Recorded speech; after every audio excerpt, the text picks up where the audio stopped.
$250,000 and let's see what happens.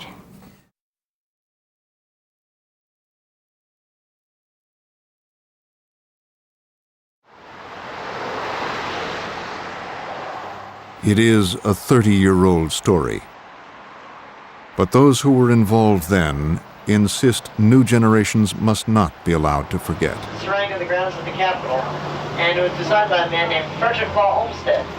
Now, if you've ever been to Buffalo... The real peril in government or in Wall Street or in any large, powerful institution is secrecy. And in the White House, it's secret government, the sense that this is a club. We don't have to play by rules. We don't have to obey the law. We can do what we deem necessary. That's the whole Nixon legacy. On one of the tapes, he says, it's legal because the president said so. Well, that's anti-constitutional, to say the least. I don't think Watergate has had a lasting effect, as it should. I think the effect was rather ephemeral in the sense of maybe lasting 5, 10 years or something like that. But right now, when I see what's going on, I worry, as indeed I worried during the Iran controversy that raged during Reagan's time. So I wish I could tell you that I put something into concrete when I was a young senator along with my colleagues on the committee, but I don't think we did that. You know, the reading we like to make about Watergate is that it proved the system worked, that in the end, the other branches of government fulfilled their responsibilities, the press fulfilled its responsibility, and they saved the country from this terrible guy who wanted to concentrate power in the White House.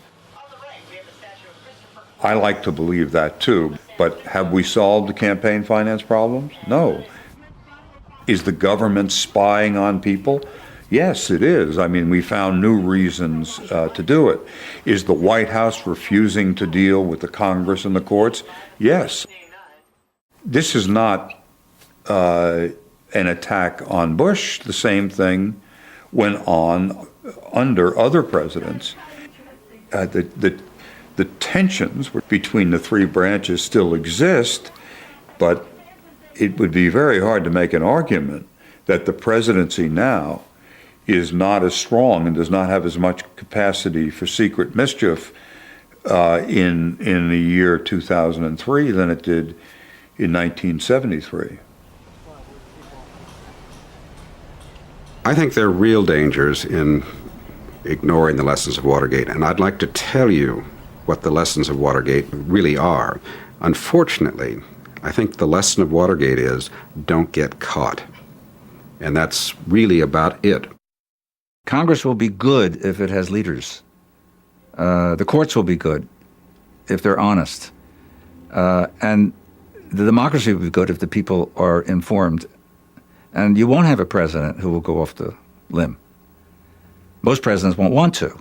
Most presidents want to serve their people. But you can prevent that only if